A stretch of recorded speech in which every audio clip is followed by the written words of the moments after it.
Salut à tous et bienvenue dans ce nouveau Deep Dive. Aujourd'hui, on va explorer un domaine. Ah oui? Qui a le vent en poupe, un domaine qui pourrait bien vous intéresser pour votre future carrière, le design UX UI. Intéressant.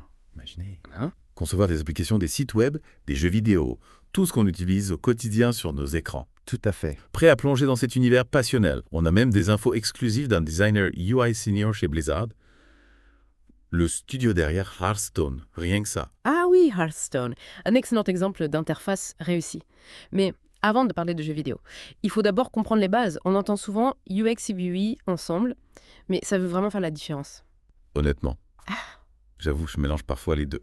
C'est vrai qu'on les voit souvent côte à côte. C'est normal, ils sont complémentaires. L'UX, l'expérience utilisateur, c'est le ressenti global, l'émotion que vous ressentez en utilisant un produit digital. Est-ce que c'est facile, agréable, fluide? Est-ce que ça répond à vos besoins? On peut comparer ça à une visite dans un restaurant.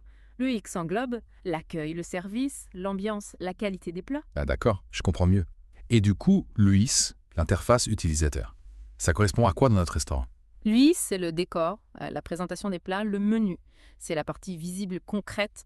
En design digital, on parle des boutons, des menus, des couleurs de la typographie, tout ce qui compose l'apparence visuelle de l'interface. Ok, donc l'UX, c'est le ressenti global. Et l'UI, c'est l'aspect visuel. Exactement. Et pour créer des interfaces vraiment réussies, des interfaces qui donnent envie de revenir, il faut maîtriser les deux aspects.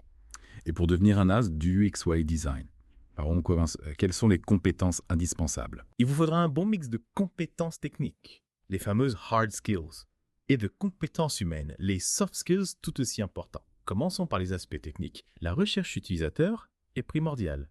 Savoir mener des enquêtes, des entretiens, pour comprendre les besoins et les frustrations des utilisateurs. En gros, devenir un enquêteur du digital. Ça a l'air passionnant. Absolument. Ensuite, la conception d'interface. Maîtriser les logiciels de design. Connaître les règles de typographie, de mise en page d'harmonie des couleurs. On parle de Photoshop, Illustrator, Figma. Il y a de quoi faire. Tout à fait. Et n'oublions pas l'architecture de l'information. Un aspect souvent négligé. Organiser le contenu de façon claire et intuitive. Imaginez un site web avec des informations éparpillées dans tous les sens, impossible de s'y retrouver. Un vrai cauchemar. Et du côté des soft skills VCD, l'empathie est essentielle. Se mettre à la place de l'utilisateur, comprendre ses difficultés, ses attentes. C'est la base d'une expérience utilisateur réussie. Donc, être un fin psychologue du web en quelque sorte. Tout à fait. Il faut aussi être créatif. Proposer des solutions originales, sortir des sentiers battus. La communication est primordiale. Oui. Savoir présenter ses idées clairement, argumenter ses choix. Travailler en équipe avec les développeurs, les chefs de projet. On imagine que le travail d'équipe est essentiel dans ce domaine. Absolument. Et enfin, l'adaptabilité. Le monde du digital évolue sans cesse, de nouvelles technologies apparaissent chaque jour.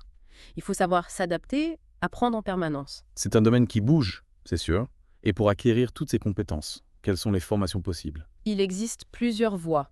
Et la bonne nouvelle, c'est qu'il n'y a pas de parcours unique. On peut choisir la voie académique avec des écoles spécialisées comme l'École supérieure du digital, qui propose des formations diplômantes. Et pour ceux qui préfèrent une approche plus pratique, il y a les formations professionnelles, non? Exactement. Le Google UX Design Certificate, par exemple, est très reconnu dans le secteur.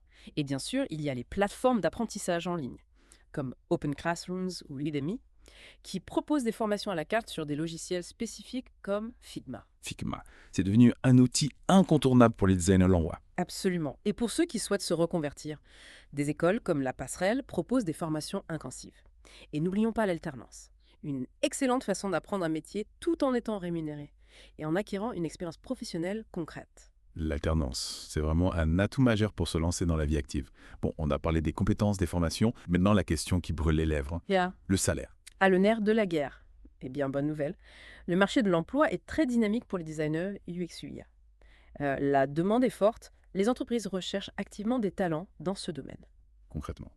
À quel salaire peut-on prétendre en début de carrière? En France, le salaire moyen d'un designer UX UI junior se situe autour de 35 000 € bruts par an. Bien sûr, cela peut varier en fonction de l'entreprise, de la localisation et de votre niveau d'expertise.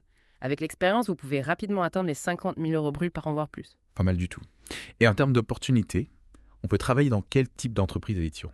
Il y en a pour tous les goûts. Des agences web, des startups, des grands groupes, des institutions publiques. Tous les secteurs d'activité sont concernés par la transformation digitale. Et si on prend l'exemple de notre région, les Hauts-de-France, comment se porte le marché du travail pour les designers UX UI? La région est en plein essor numérique et les designers UX UI sont très recherchés. De nombreuses entreprises recrutent et les salaires sont attractifs. C'est une région dynamique où il fait bon vivre et travailler. C'est encourageant. Mais une fois qu'on a décroché un job, comment évoluer dans sa carrière? Est-ce qu'on reste designer junior toute sa vie? Non, bien sûr. Il y a tout un parcours d'évolution possible. On peut devenir designer confirmé, puis senior ensuite, lead designer.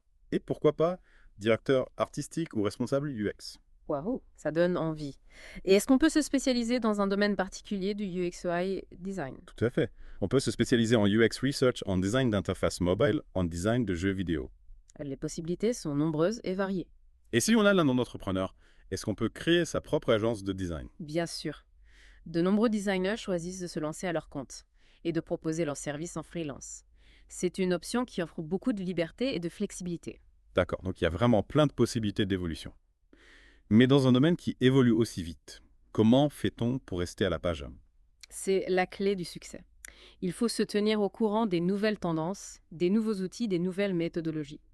Il faut lire des articles spécialisés, suivre des blogs, participer à des conférences, des workshops. Et le réseautage est important aussi, non? Rencontrer d'autres designers, échanger des idées, partager ses expériences. Le networking est essentiel.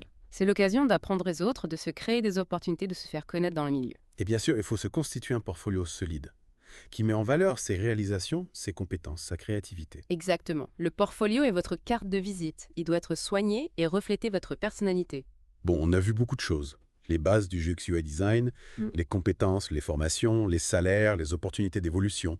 Maintenant, on va passer à la pratique. Ah oui, on va s'inspirer d'un cas concret. Un exemple d'interface réussie. Hearthstone, le jeu de cartes en ligne développé par Blizzard.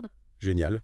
On va décortiquer l'interface de Hearthstone et voir comment les principes du UX UI design s'appliquent dans le monde du jeu vidéo. Vous connaissez probablement Hearthstone, ce jeu de cartes en ligne ultra populaire, développé par Blizzard. Derrière ce succès, il y a une interface utilisateur incroyablement bien pensée.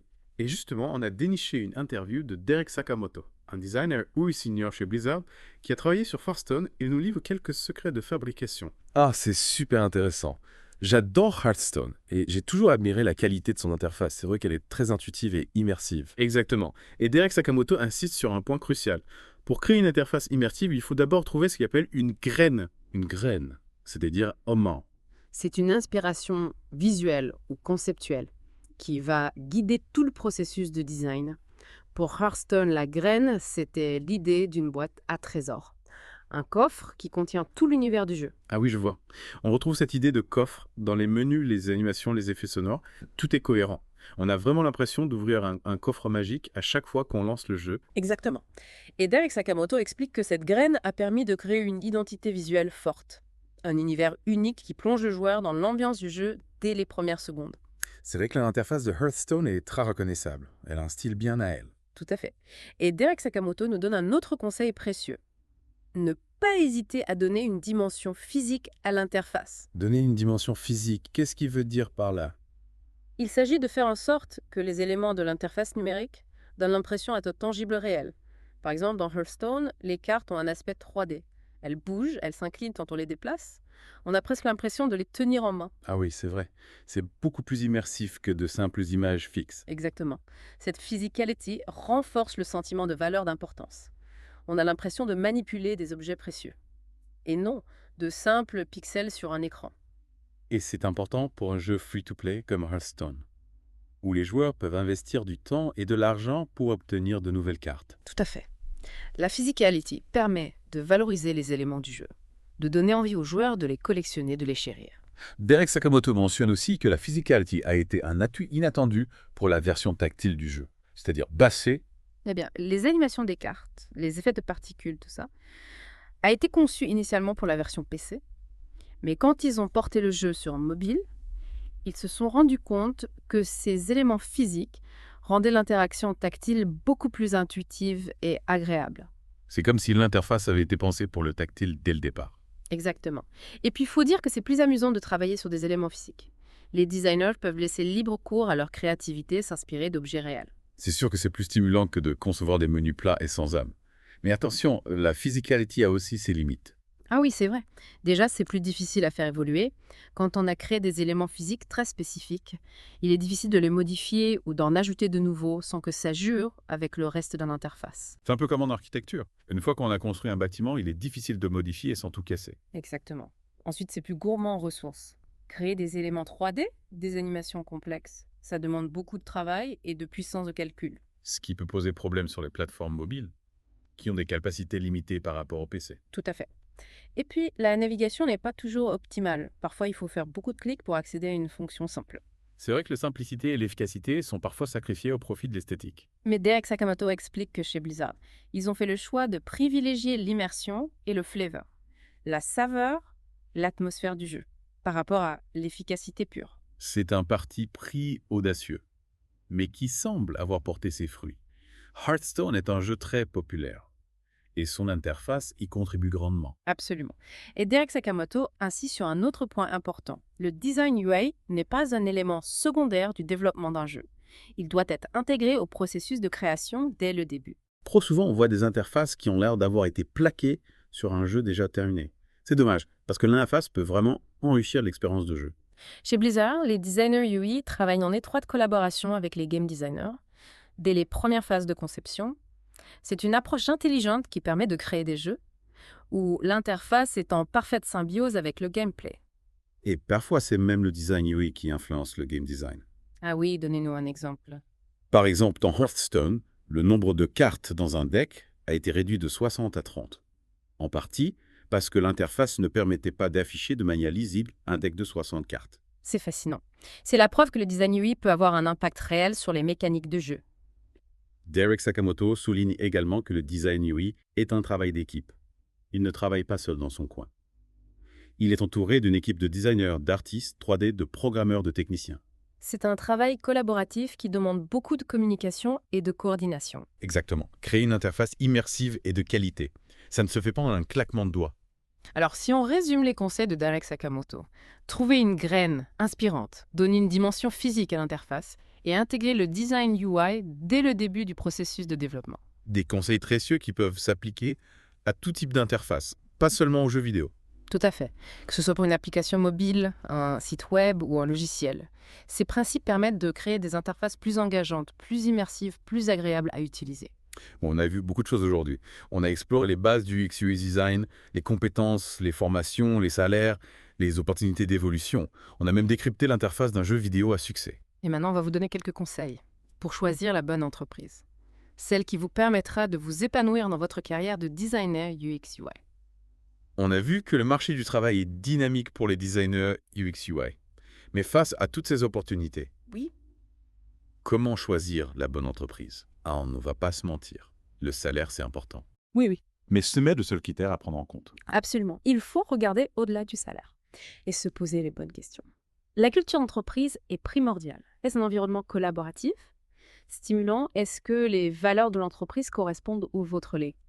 C'est vrai, on passe beaucoup de temps au travail. Il est important de se sentir bien dans son environnement. Comment est-ce qu'on peut évaluer la culture d'une entreprise avant de postuler? Il y a plusieurs indices. Déjà, le site web de l'entreprise. Est-ce qu'il met en avant ses employés? Est-ce qu'il parle de ses valeurs? Ensuite, les réseaux sociaux. Quelle image l'entreprise renvoie-t-elle? Est-ce qu'elle communique sur ses projets, ses événements? Bien. Et pendant l'entretien d'embauche, on peut poser des questions sur l'ambiance de travail, le management, les possibilités d'évolution. Exactement. N'hésitez pas à questionner les recruteurs sur la place du design au sein de l'entreprise. Est-ce une équipe intégrée au projet? Est-ce qu'elle a une réelle influence sur les décisions? Un autre critère important, ce sont les projets sur lesquels on va travailler.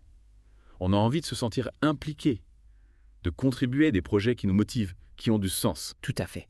Renseignez-vous sur les projets en cours, les clients de l'entreprise, les technologies utilisées. Est-ce que ça correspond à vos aspirations? Est-ce que ça vous donne envie d'apprendre, de vous dépasser?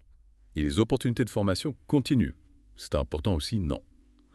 On a vu que le secteur du UX/UI design évolue en permanence. C'est essentiel. Une entreprise qui investit dans la formation de ses employés. C'est une entreprise qui mise sur l'avenir. Demandez quelles sont les possibilités de formation, de participation à des conférences de veille technologique. Et la taille de l'équipe, est-ce que c'est un critère à prendre en compte? Oui, ça dépend de votre personnalité. Certains préfèrent travailler dans de petites équipes où ils ont plus d'autonomie, plus de responsabilités. D'autres se sentent plus à l'aise dans de grandes structures, avec des process bien définis, une hiérarchie claire. Il n'y a pas de bonne ou de mauvaise réponse. C'est une question de préférence personnelle. Exactement, l'important c'est de trouver l'entreprise qui vous correspond. Celle qui vous permettra de développer vos compétences, de vous épanouir professionnellement et de contribuer à des projets stimulants. Et pour finir, on a un dernier conseil pour vous. N'ayez pas peur de vous lancer. Le domaine du UX/UI design est en pleine expansion. Les opportunités sont nombreuses. Si vous êtes passionné par le digital, si vous aimez créer des interfaces intuitives et esthétiques, si vous avez envie de faire la différence dans la vie des utilisateurs, alors foncez. On a besoin de talents comme vous. Le monde du design vous attend. On espère que ce deep dive vous a donné envie d'en savoir plus sur le métier de designer UX/UI. N'hésitez pas à nous contacter si vous avez des questions. On sera ravis de vous accompagner dans vos démarches. Merci de nous avoir écoutés. Et à bientôt pour un nouveau Deep Dive.